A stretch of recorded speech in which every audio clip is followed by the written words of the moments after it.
Sa isang malayong lugar ay may nakatirang mag-anak. Sila ang pamilyang Del Mundo. Isang tanghali, kakatapos lamang kumain ng mag-anak, ay lumabas si Lola Pengpeng para magpahangin. Lumabas si Michelle at Alfie at nagpakwento sila dito. Lola, pwede mo ba kaming kwentuhan tungkol sa mga nangyari noon? Oo nga, Lola. Sige, umupo kayo at makinig sa aking kwento tungkol sa mga Assyrian. Noong unang panahon ay may mga Assyrian na naninirahan sa magaganda at magagarang bahay. Ang mga kasuotan nila ay magaganda at gawa sa lino. Isang araw ay may sinakop na isla ang mga Assyrian. Wala silang pinapatawad kahit na sino. Ang mga Assyrian ay mababangis at matatapang. Ang kanilang pinuno ay isang magaling at mabagsik. Siya si Ashurbanipal. Si Ashurbanipal ang mamuno sa Assyria. Gumamit sila ng mga sandata gaya ng kalasag, sibat, pana at espada. At pagkatapos nilang manakop ng isla, agad silang umuwi sa kanilang isla. May isang Assyrian na labis na nalulungkot dahil wala silang makakain.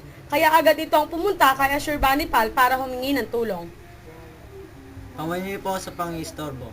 Bakit ano yon? Nahingi lang po sana ako ng kaunting tulong dahil wala nang makain ng aking pamilya. Ganun ba? O sige, pumunta ka sa kusina at doon ka manghingi na makakain. Maraming salamat. Narito na ang hinihingi mong pagkain. Maraming salamat. Agad na nakakuha at nakauwi si Ahmad. Pero isang saglit pa lamang ay agad na siyang pinatawag ng ibang kawal para manakop ng ibang isla.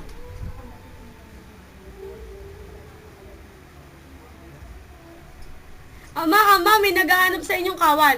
May nanakop na daw po kayo ng isla. Ganun ba? Sige, pupunta na.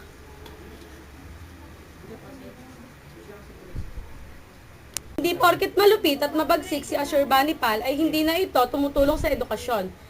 Nagpatayo si Ashurbanipal ng aklatan na may 200,000 tabletang luwad. Nang nalaman ito ng kanyang nasasakupan ay tuwang-tuwa sila.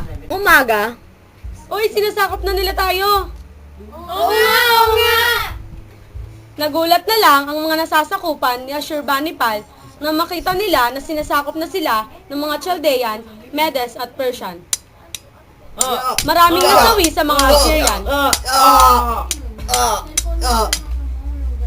At ang ibang babae ay ginawang alipin ng mga mananakop.